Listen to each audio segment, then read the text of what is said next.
Thank you Jesus. హల్లెలూయా. ఈ స్థలంలో నిలబడి చెప్తున్న మేము, ఆ ఆపోజిట్ స్థలంలో వింటున్న మీరు, వింటున్నది నేర్చుకునటానికే వింటున్నాం. ఆ నేర్చుకునడానికి వింటున్నది ఎందుకో తెలుసా? మన జీవితాలు మార్చుకోవడానికి. హల్లెలూయా. మన వాక్యంలోకి వెళదాం. Thank you Jesus. మత్తయి సువార్త 8వ అధ్యాయం అనుకుంటా. అక్కడ క్రీస్తుని వెంబడిస్తున్నటువంటి వారిలో ఒక శాస్త్రి పలుకుతున్న మాట 8వ అధ్యాయంలోనికి రండి. అక్కడ వచనం నాకు అడిగలేదు కానీ, ఐడియా లేదు కానీ, అక్కడ మీరు ఒకసారి అది గ్రహించి పట్టుకోండి. 8వ అధ్యాయం అనుకుంటున్నాను నేను. ఆ శాస్త్రి వెంబడిస్తూ, నేను మిమ్మల్ని వెంబడిస్తానని చెప్తే యేసు చెప్తున్న మాట, నక్కలకు చదవండి. యేసు తన ఎదురున్న జనసమూహమును చూసి అతనికి వెళ్ళవలని ఆజ్ఞాపించును. అందుకు ఒక శాస్త్రి వచ్చి, బోధకుడా, నీ వెంటకి వెళ్ళినను నీ వెంట వచ్చేదనని ఆయనతో చెప్పెను. అందుకు యేసు, నక్కలకు గొర్రెలను ఆకాశ పక్షులకు నివాసములను కలవు గాని మనిషి కుమారునికి తలవాల్చుకున్నటకైనను స్థలము లేదని అతనితో చెప్పెను. హల్లెలూయా. ఇక శాస్త్రితో చెప్పిన మాటే, నిన్ను వెంబడిస్తాను అన్నప్పుడు ఆయన చెప్పిన మాట ఏమనండి?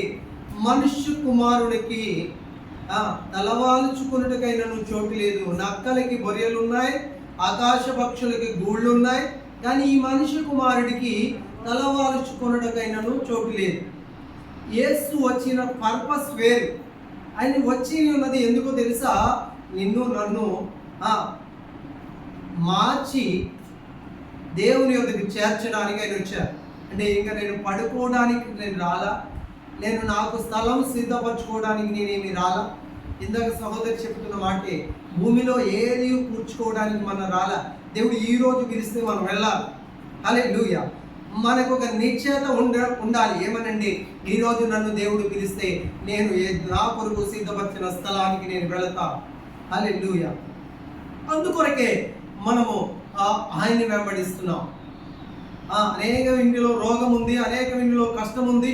మనలో కూడా కష్టము, రోగం ఉంది. ఈ రోగమును బట్టో కష్టమును బట్టో యేసు యొద్దకు చేరట్లా. మనం చేరుతున్నది ఒక నిత్య జీవం కొరకే యేసుని వెంబడిస్తున్నాం. ఇక దేవుని బిడ్డ ఆ కిందకు వచ్చినప్పుడు శిష్యుల్లో ఒక్కరు వచ్చి చెప్తున్న మాట, ఈరోజు సమాజంలో అనేక మంది చెప్తున్న మాటే, నీకు బిల్డింగ్ కట్టడానికి దేవుడు కృపిస్తారు, నీకు మంచి ఉద్యోగం ఇవ్వడానికి దేవుడు కృపిస్తారు, మంచి యొక్క అన్నీ ఇక్కడ ఉండడానికి కృప ఇవ్వడానికి కాదు దేవుడు నిన్ను పిలిచింది, ఇవి ఇస్తారు. కానీ నీవు మొట్టమొదట వెదకవలసింది నీతిని, తన రాజ్యము వేదకాలని దేవుని వాక్యం జరిగిస్తూ ఉంది. అక్కడ శిష్యుల్లో ఒకడు, ప్రభువా, నేను మొదట వెళ్ళి నా తండ్రిని పాతిపెట్టుటకు.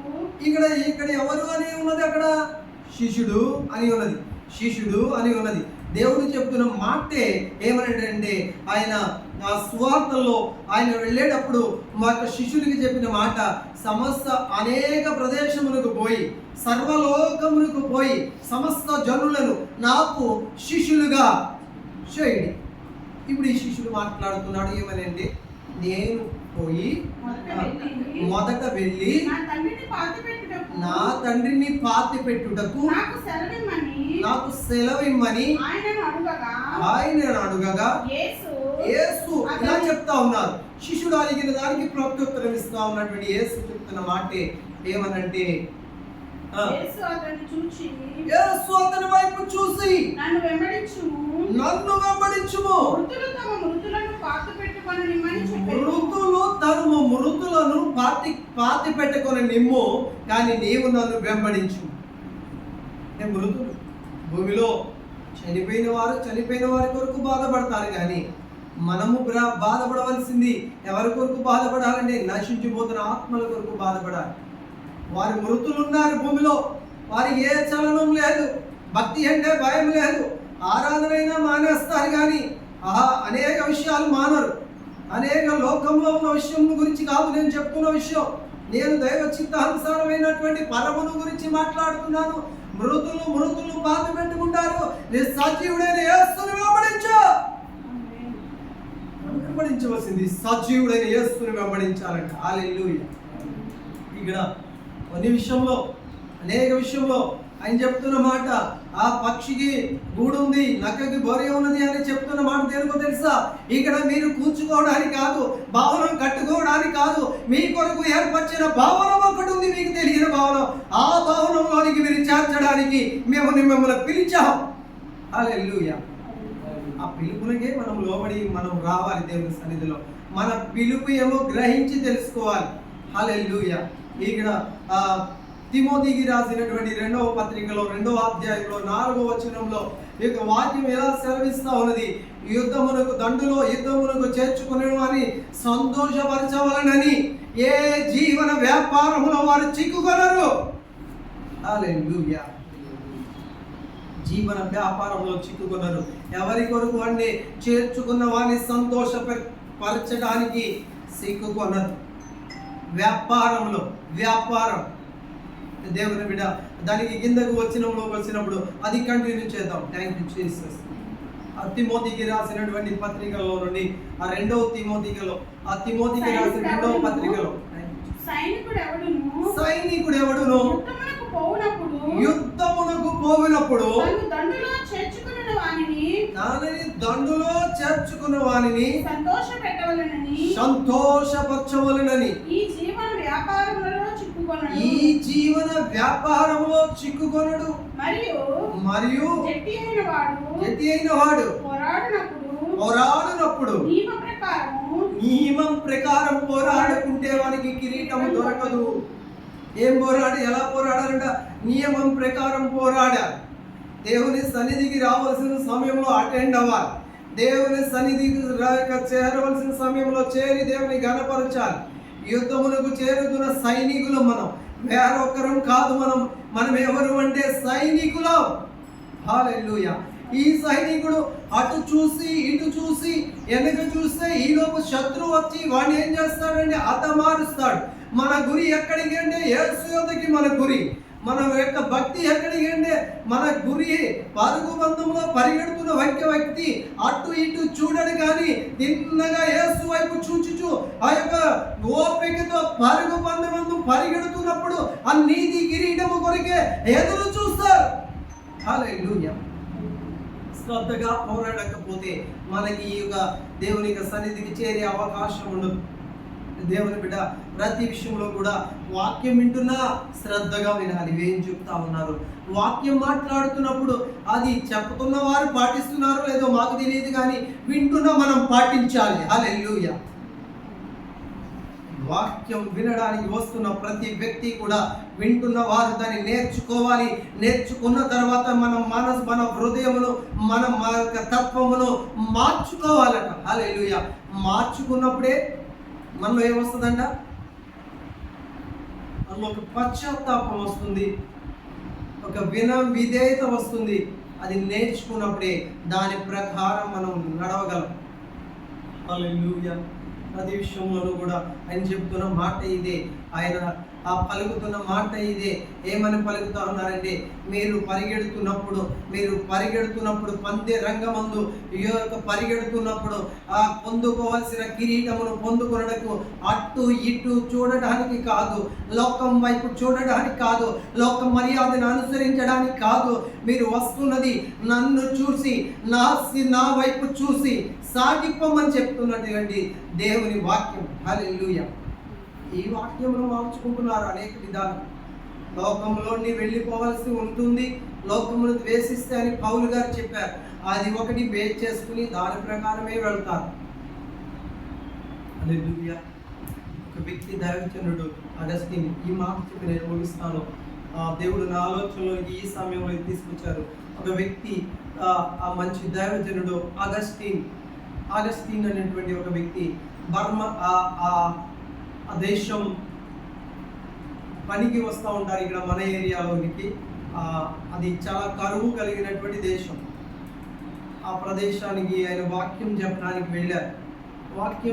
5 దినాలు వాక్యం చెప్పడానికి వెళ్ళినప్పుడు 3 దినములో 2 దినములో ప్రసంగించిన తర్వాత దేవుడు ఆయనతో మాట్లాడినప్పుడు ఏమని మాట్లాడారంటే, నీకు ఇష్టమైనది ఒకటి అడుగుతాను ఇస్తారా అన్నారంటే, ఆయన దేవుని వైపు ఆ స్వరం విన్న ఆయన ఒకటి అన్నారంట, ఇస్తామండి దేవా, నీవి అడిగితే మేము ఇవ్వకుండా మేమేమి ఉండగలమండి, ఏ దేవా అని మీరు అడిగితే మేము ఇస్తాం అని చెప్పి అద్భుతం ఇచ్చినప్పుడు ఆయన చెప్పారు, నీ కుమారుని ఇస్తారా అని అడిగారు. ఇస్తామండి, మీరు ఇష్టమైతే మా కుమారుని ఇస్తామండి అన్నారు. అని అడిగితే ఆ ప్రసంగం ఆ 3 దినాల్లో ఆ కంప్లీట్ అయిన తర్వాత ఇంకా 2 దినములు మాత్రం అక్కడ ఉన్నది. ఆ సమయంలో ఇండిగా నుండి ఆ సమయంలో టెలిఫోన్ చేయడానికో ఆ సౌకర్యం లేనప్పుడు ఒక మనిషి వచ్చి వర్తమానం ఇచ్చారు, ఏమనండి, నీ కుమారుడు చనిపోయారు, ఇంకా ఆయన భూమిలో లేరు అని చెప్పినప్పుడు ఒకటే చెప్పారు, మీరు వెళ్ళి ఇంకా నాకు 2 దినములు ఇక్కడ వాక్యం చెప్పడానికి డేట్ ఇచ్చాం, దేవుని యొక్క మాట చెప్పడానికి డేట్ ఇచ్చామండి, మేము కుమారుడు చనిపోయారు అంటున్నారు కాబట్టి మీరు పోయి పాతి పెట్టండి అన్నారు. ఆ తండ్రిలో ఉన్న బాధ కట్టలు తెంపుకుని కన్నీరు రావాల్సినటువంటి ఒక వ్యక్తి రాయిలాగా మారారు. ఎందుకు తెలుసా? దేవుని కొరకు. అక్కడ కుమారుడు అని కూడా చూడలేదు. పాతి పెట్టమన్నప్పుడు ఆ వ్యక్తి తిరిగి వచ్చి తన భార్యతో చెప్పారు, ఏమనంటే,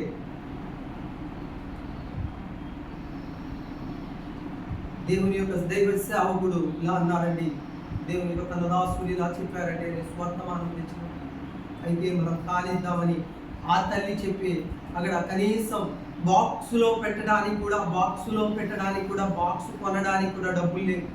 అప్పుడు కర్రపత్రంలో ఉన్నటువంటి ఒక బాక్సు ఆ ఏరియాలో ఎవరో ఇచ్చి కర్రపత్రం పంచమని పెట్టినప్పుడు అందులో ఒక బాక్సు ఉన్నప్పుడు ఆ కవర్ మొత్తం పక్కన పెట్టి ఆ బాక్సులో పెట్టి చుట్టూ పెట్టి ఆ పాతి పెట్టి ముగించారు. ఇక్కడ 2 దినములు కూడా ఆయన ముగించుకున్న తర్వాతనే తిరిగి వస్తున్నప్పుడు మధ్యలో ఒక దినం ఎవరినో ఆ దేవుని కొరకు ఆ స్వార్థ ప్రకటించి మార్గంలో ఆ రోజు నైట్ వచ్చి ఆ సమాధి ఎదుగుకి పోయి ఆయన కుప్ప కూలిపోయారంట. హల్లెలూయా. అప్పటి వరకు ఏమైంది? ఆ బాధ ఆయనలో లేదా? అప్పటి వరకు కన్న కుమారుడు చనిపోయాడు అనేటువంటి వేదన ఆయనలో లేదా? ఉందా లేదా? ఉంది. కానీ దేని కొరకు దాన్ని దిగముంగుకున్నారు, దేని కొరకు దాన్ని కంట్రోల్ చేసుకున్నారు? క్రీస్తు యొక్క రాజ్యం కట్టడానికి. హల్లెలూయా. ఇప్పుడు ఈ దృశ్యం మొత్తం చూస్తున్న వారు ఒకరున్నారు. ఆకాశ మండలమందు ఆయన చూస్తున్న దేవుడు. ఆయనకి మరుగవుతున్నది ఏదీ లేదు. నీవు ఏమి చేసినను, నేను ఏమి చేసినను, ఆలోచనలో ఏమున్నాను, నా హృదయ తలంపులో ఏది ఉన్నాను, ఏదికి ఉన్నవారు ఒక్కడున్నారు, ఆయన నాజరేయుడైన యేసు.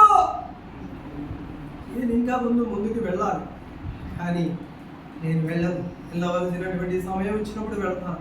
హల్లెలూయా. ఇక్కడ అలా చూస్తున్న ఒక సమయంలో ఆ దేవుడు ఆయనకి ఇచ్చినటువంటి యొక్క విషయం ఏంటో తెలుసా? 12,000 మంది అనాథ పిల్లలను చేరదీసి మంచి పొజిషన్లోనికి చేర్చడానికి దేవుడు కృపనిచ్చారు. హల్లెలూయా. ఒక వ్యక్తిని కోల్పోతుంటే ఎంతమంది వ్యక్తులు ఇచ్చారు ఆయనకి? ఇప్పుడు 12,000 మంది తల్లిదండ్రుని కోల్పోయిన వ్యక్తిని చేర్చుకుని వారికి మంచి విద్య చెప్పించడానికి, మంచి ఒక జీవితాన్ని వారిని ఇవ్వడానికి దేవుడు కృపనిచ్చారు ఆయనకి. మంచి బైబిల్ కాలేజ్ కట్టారు, మంచి ఒక స్కూళ్ళు కట్టారు, ఆసుపత్రులు కట్టారు. అనేక విషయంలో కనీసం కుమారుడి యొక్క బాడీని పాతి పెట్టడానికి, పూడ్చిపెట్టడానికి పెట్టి కూడా లేని ఆ స్థితిలో ఉన్న వ్యక్తి ఆ సమయంలో మనుషుల వైపు చూడలేదు, ఒక మర్యాద చేయాలని చూడలేదు, కానీ యేసు వైపు చూసినందున ఒక లెవెల్లోనికి మార్చారు. హల్లెలూయా. ఆ నూతన లెవెలే నాకు మీకు కావాలి అని ఈ మార్గంలోనికి వస్తున్నాం. అనేక మంది వింటున్న ఈ వాక్యము, ఈ యొక్క అనేక మంది చెబుతున్నప్పుడు వింటున్న ఈ వాక్యము ద్వారా మనము కొన్ని విషయములు నేర్చుకోవాలి, మన జీవితాలు మార్చుకోవాలి. ప్రియా దేవుని బిడ్డ, మార్చుకుందాం దేవుని యొక్క సన్నిధానంలో. ప్రభువా నన్ను మార్చు అని ఒకసారి అడిగి మనం ముగించుకుందాం. అయ్యా నా జీవితమును మార్చయ్యా. ఈ స్థలంలో నీకు వచ్చి చెప్పడానికి నేను రావాలని ఆశ కాదు, కానీ మార్చుకుని నీ సన్నిధిలో నీ ఎదుట నేను నిలబడగలగాలి. నా హృదయం మార్చు, నా మనస్సు మార్చు, ఎస్లాడు ప్రభు, ఏదైనా ఒకవేళ నాకు నైనా విరోధముగా వస్తున్నటువంటి మాటను బట్టి నేను కృంగిపోకుండా ఆయా మీ యందు ఆనందించడానికి నన్ను బలపరచమని అడుగుతున్నాం తండ్రి. మీరే కృప చూపి విత్తుతున్న ప్రతి వాక్కు మాలో భద్రపరిచి నడిపించమని యేసుక్రీస్తు నామములో ప్రార్థించి వేడుకుంటున్నాం పరమ తండ్రి. ఆమేన్. God bless you.